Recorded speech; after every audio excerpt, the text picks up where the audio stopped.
రేవంత్ రెడ్డి మీడియాతో chit chat చేశారు. దేశంలో బీజేపీకి పూర్తి మెజారిటీ రాదన్నారు. ఇక పరిపాలన మీదే ప్రధాన దృష్టి పెడతామన్నారు. రైతులకు ఆగస్టు 15లోగా 2 లక్షల రుణమాఫీ చేస్తామన్నారు సీఎం రేవంత్ రెడ్డి. కాంగ్రెస్ కు 13 ఎంపీ సీట్లు వస్తాయని, రైతులను ఒకేసారి రుణ విముక్తులను చేస్తామన్నారు. రైతులు, విద్యార్థులు తాగునీటిపైనే దృష్టి సారిస్తామన్నారు. ఇక నుంచి ఆకస్మిక తనిఖీలు ఉంటాయన్నారు. ప్రతిరోజు సచివాలయానికి వస్తానని తెలిపారు. మిల్లర్స్ అక్రమాలకు పాల్పడితే తాట తీస్తామన్నారు. గ్రాడ్యుయేట్ ఎమ్మెల్సీ ఎన్నికల్లో తీన్మార్ మల్లను గెలిపిస్తామన్నారు. ఆరోగ్యశ్రీ కార్డుకు, రేషన్ కార్డుకు సంబంధం ఉండదని సీఎం రేవంత్ రెడ్డి తెలిపారు. కార్పొరేట్ విద్యలో ఫీజుల నియంత్రణపైన దృష్టి పెడతామన్నారు.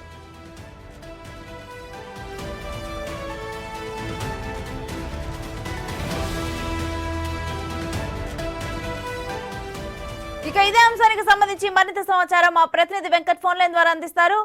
వెంకట్, మీడియాతో నిర్వహించిన CM Revanth Reddy chit chat లోని అంశాలేంటి? శ్రీ ఎన్నికల సంబంధించిన అంశాలపై గత నెల రోజుల నుంచి ఎన్నికల ప్రక్రియ కావచ్చు, తర్వాత పోలింగ్ శాతం కావచ్చు, ఈ అంశాలన్నీ కూడా కీలక నేతలతో సమావేశం ఏర్పాటు చేశారు ముఖ్యమంత్రి రేవంత్ రెడ్డి. ఈ సమావేశం అనంతరం విలేకరుల సమావేశంలో ముఖ్యమంత్రి చిట్ చాట్ కూడా చేయడం జరిగింది. ఈ చిట్ చాట్ లో ప్రధానంగా కొన్ని కీలక అంశాలు ఆయన ప్రస్తావనకు తీసుకొచ్చారు. ప్రధానంగా మనం ఏదైతే 6 గ్యారంటీలు ఇచ్చారో ఎన్నికలకు ముందు కాంగ్రెస్ పార్టీ, ఈ 6 గ్యారంటీల మీద ప్రత్యేకమైన దృష్టి పెట్టి ముందుకు వెళ్లే విధంగా ప్రణాళికలు రచిస్తున్నట్టుగా మనకు స్పష్టంగా అర్థమవుతుంది.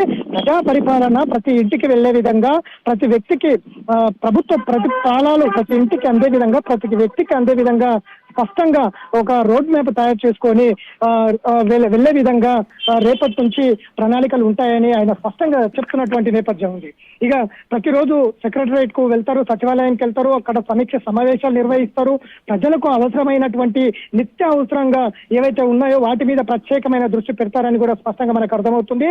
ఒకటి సాగునీరు, రైతులకు ఏదైతే సాగునీరు ప్రతిరోజు వాళ్ళకు పంటలు, ఇప్పుడు వచ్చేది సీజన్ అంతా కూడా మూన్సూన్ కాబట్టి ఆ మూన్సూన్ కు సంబంధించి రైతులకు కావాల్సిన సాగునీరు కావచ్చు, త్రాగునీరు కావచ్చు, అట్లే విద్యా వ్యవస్థకు సంబంధించిన అంశాలు కావచ్చు, వచ్చే మూన్సూన్ సీజన్ లో ఏ విధమైనటువంటి చర్యలు తీసుకోవాలి, అట్లనే అకాల వర్షాల వల్ల రైతులు నష్టపోయారు, ఈ రైతులకు సంబంధించి ఏ విధంగా ఆదుకునాలి, అట్లనే ప్రధానమైన అంశం రైతుల రుణమాఫీ.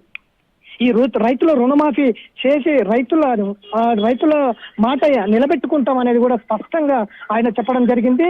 ఎందుకంటే ప్రజలకు, రాష్ట్ర ప్రజలకు ఏవైతే 6 గ్యారెంటీలు ఇచ్చామో ఇప్పటికే దాదాపు 4 గ్యారెంటీలు ఇప్పటికే సక్సెస్ఫుల్ గా రన్ అవుతున్నాయి.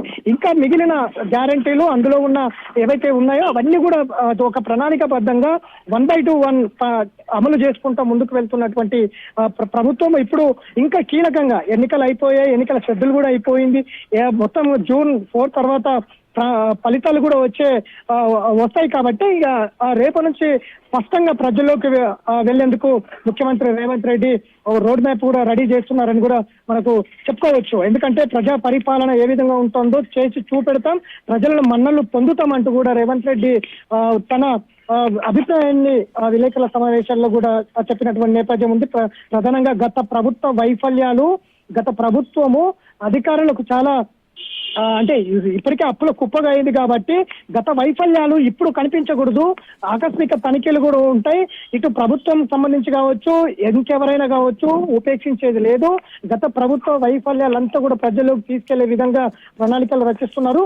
గత ప్రభుత్వ వైఫల్యాలు ఎలాంటి తప్పు జరగకుండా కూడా ఆకస్మిక చర్యలు కావచ్చు, ఇంకొక అంశాలు కావచ్చు, చర్యలు పటిష్టంగా ఉంటాయి, ఎవరిని ఉపేక్షించేది లేదనేది కూడా స్పష్టంగా అర్థమవుతుంది. ప్రజా పరిపాలన అంటే ప్రజలకు అందే విధంగా అయితే ఒక స్పష్టమైన ప్రణాళిక అయితే రెడీ చేస్తున్నట్టు కూడా మనకు అర్థమవుతుంది. రైతులు, విద్యార్థులు, తాగునీరు, ఈ 3 కూడా ప్రత్యేక దృష్టి పెట్టనున్నట్లు అనుకోవచ్చా? ఖచ్చితంగా. ఎందుకంటే విద్యా వ్యవస్థ ఇప్పుడు కార్పొరేట్ స్కూల్లో పేద ప్రజలు ఫీజు కట్టుకోలేనటువంటి సిచ్యువేషన్లు కూడా ఉంటున్నారు. ఎందుకంటే దాని మీద కూడా ఒక ప్రత్యేకమైన దృష్టి పెట్టే విధంగా కూడా కార్పొరేట్ విద్య కావచ్చు, ఇంకొకటి రైతులకు త్రాగునీరు, సాగునీరు. ఎందుకంటే గత ప్రభుత్వము తాగునీరు పేరుతో అనేక కోట్ల రూపాయలు వృధా చేసినటువంటి నేపథ్యం ఉంది. మిషన్ భగీరథ కింద పైపులు భూమిలోనే పాతి పెట్టిన భూమిలోనే కలిసిపోయినట్టు ఉన్న నేపథ్యం కూడా ఉంది. అనేక కోట్లు ఖర్చు పెట్టి Right. సాగునీరు ఇప్పటికీ ఇవ్వలేనటువంటి సిచ్యువేషన్ ఉంది. అలాంటి సిచ్యువేషన్ ఇప్పుడు లేకుండా రైతులకు అన్ని విధాల, ప్రజలకు అన్ని విధాలుగా అండదండలుగా అంటే ప్రజా పరిపాలన ఏంటో చూపించే విధంగా ఒక స్పష్టమైన రోడ్ మ్యాప్ తయారు చేసి ముందుకు వెళ్లేందుకైతే రేవంత్ రెడ్డి రెడీ అవుతున్నారని కూడా మనకు స్పష్టంగా అర్థమవుతుంది. ఎందుకంటే ఇప్పటి నుంచే ప్రతిపక్ష పార్టీల నుంచి అనేక Right, ఆరోపణలు వస్తున్న నేపథ్యంలో అలాంటి ఆరోపణలు తిప్పికొట్టేందుకైతే కాంగ్రెస్ సేన సిద్ధమవుతుందని స్పష్టంగా మనకు అర్థమవుతుంది. రేణుకి థ్యాంక్ యూ వెంకట్.